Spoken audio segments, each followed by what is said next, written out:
যখন আমরা দেশের বাইরে আসব তখন কয়েকটা জিনিস আমাদের কাছে ম্যাটার করে, তার মাঝখানে one of the main things that matters to all of us, let's just be real, is that how much financials should we need. আমার যেই বাজেট আছে সেই বাজেটে আমি কি এই এক্স্যাক্ট দেশটাতে, এই এক্স্যাক্ট কোর্সটাতে যেতে পারবো কিনা। ইউজুয়ালি ইঞ্জিনিয়ারিং ডিগ্রি, অস্ট্রেলিয়ার ক্ষেত্রে nursing degree, master of teaching, these are very demanding professions in Australia right now. So এগুলোতে একটু এক্সপেন্সটা বেশি হয় অন্যান্য সাবজেক্টগুলো থেকে।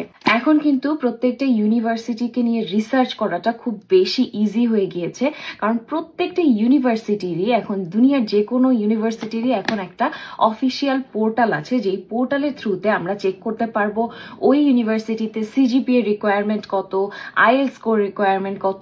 আইএলটিএস রিকোয়ারমেন্টটা দেখেই আমরা বুঝে যাব যে আসলে এই রিকোয়ারমেন্ট আমি ফুলফিল করতে পারবো কিনা। Because let's just be honest, অনেক কোর্সে থাকে যে you can not have any band less than 7.5। So আমরা যদি অনেক বেশি ভালো স্টুডেন্ট না হই তখন কিন্তু দেখা যাচ্ছে যে 7.5 টার্গেট করে আমাদের লাভ নাই। সো ওই সাবজেক্টে, স্পেশালি ওই কান্ট্রিতে, ওই সাবজেক্টে আমরা অ্যাপ্লাই করব না, আমরা অন্য কোনো অল্টারনেটিভ অপশন দেখার চেষ্টা করব।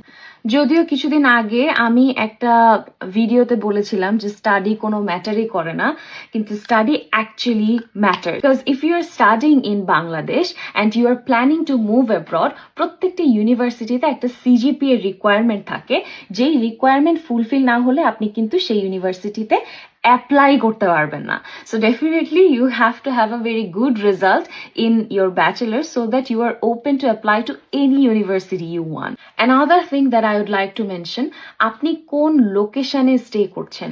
যেরকম অস্ট্রেলিয়ার ক্ষেত্রে যদি আপনি রিজিয়নাল জায়গাগুলোতে স্টে করেন, সেক্ষেত্রে আপনি কিন্তু 5 পয়েন্টস এক্সট্রা পাচ্ছেন আপনি যখন পিআর এর জন্য অ্যাপ্লাই করবেন। সো এরকম কোনো স্পেসিফিক অ্যাডভান্টেজ কোনো স্পেসিফিক স্টেটে আছে কিনা, আপনি যেই জায়গায় অ্যাপ্লাই করছেন সেটা নিয়ে কিন্তু অবশ্যই ইনডেপথ একটা রিসার্চ করতে হবে। না হলে কিন্তু অনেকে দেখা যায়, আমাকে কয়েকদিন আগে একজন টেক্সট করলেন যে উনি সিডনি থেকে আবার পার্থে আসতে চাচ্ছেন, আবার অনেকে পার্থ থেকে অ্যাডেলাইডে চলে যায়। সো এই রিসার্চটা আমরা আসার আগেই খুব সুন্দর করে করব।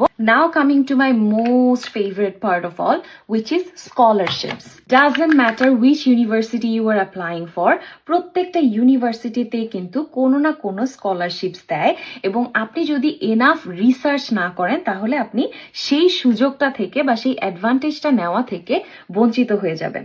আমি কিন্তু আসার আগে একটা এক্সেল শিট বানিয়েছিলাম যে কোন কোন ইউনিভার্সিটিতে কি কি স্কলারশিপস দিচ্ছে এবং কোন কোন ইউনিভার্সিটির স্কলারশিপ পার্সেন্টেজটা বেশি। ড্রাইভিং লাইসেন্স, বিদেশে আসার আগে ড্রাইভিং লাইসেন্স করে আসবো কিনা। 100% doesn't matter the gender, regardless of the gender, if you are a female or a male, definitely when you come to abroad, please do your international driving license. কিভাবে করবেন, কি প্রসেসে আগাবেন, সব ইনফরমেশন কিন্তু আমরা ইউটিউবেই পেয়ে যাব। জাস্ট ড্রাইভিং শিখতে হবে, এরপর একটা লার্নার্স কার্ড নিতে হবে। লার্নার্স কার্ড নেওয়ার পরে কিছুদিন পরে আমাদের মেইন এক্সামটা থাকবে, প্র্যাকটিক্যাল থাকবে, কয়েকটা স্টেপ পার করতে হবে। তারপরে আমরা যদি বাইরে আসতে চাই তখন আমাদের সব ডকুমেন্টস গুলো নিয়ে বিআরটিএ তে অ্যাপ্লাই করতে হবে। তাহলেই কিন্তু ওরা, যদি বিদেশগামী ছাত্র ছাত্রী হয়ে থাকে তাহলে ওরা কিন্তু ইন্টারন্যাশনাল ড্রাইভিং লাইসেন্সটা দিয়ে দেয়। পার্ট টাইম কিংবা ক্যাজুয়াল জব পাওয়ার আগে আপনি যদি উবার করতে পারেন, উবার ইটস অথবা উবার ড্রাইভ, সেক্ষেত্রে আপনার কিন্তু পার্সোনাল খরচের অনেকখানি উঠে আসবে, বা অ্যাটলিস্ট গ্রসারি শপিং এর টাকাটা কিন্তু আপনি just Uber it's, Uber drive করে উঠিয়ে ফেলতে পারবেন। সো সেজন্য অবশ্যই যেন একটা ব্যাকআপ হিসেবে ড্রাইভিংটা অবশ্যই শিখে আসবে। আর আমি যদি পার্সোনালি অস্ট্রেলিয়ার কথা বলি, অস্ট্রেলিয়াতে কিন্তু ড্রাইভিং না জানলে চলাটা খুবই কষ্ট। সো অন্তত পার্সোনাল ইউজের জন্য হলেও ড্রাইভিংটা অবশ্যই শিখে আসার চেষ্টা করবেন। Last but not the least, আমরা যেই এরিয়াতে যাচ্ছি বা যেই দেশে যাচ্ছি সেখানে পার্ট টাইম জব অপরচুনিটি কেমন সেটা কিন্তু আমাদেরকে জেনে এরপরে যেতে হবে। আমরা যখন বাংলাদেশি কারেন্সি দিয়ে যে কোনো জায়গাতেই অ্যাপ্লাই করি তখন কিন্তু ফাইন্যান্সিয়ালস একটা অনেক বড় ইস্যু হয়ে যায়। সো আমাদের মেইন টার্গেট থাকবে আমাদের ফাইন্যান্সিয়ালস বা বাজেটিংটাকে কতটুকু সেভ করে আমরা একটা খুব ভালো জায়গাতে হায়ার স্টাডিজ করতে যেতে পারি। thanks for watching this video. If you think it was helpful, please leave a comment so that I know and I am inspired to make more videos like this. Also আমি কিন্তু এখন প্রতি রবিবারে একটা করে ফ্রি আইএলটিএস এর class নিচ্ছি রাত 8:30টার সময়। সো ওই ক্লাসে যদি আপনারা কেউ জয়েন করতে চান তাহলে আমাকে প্লিজ ইনবক্স করবেন।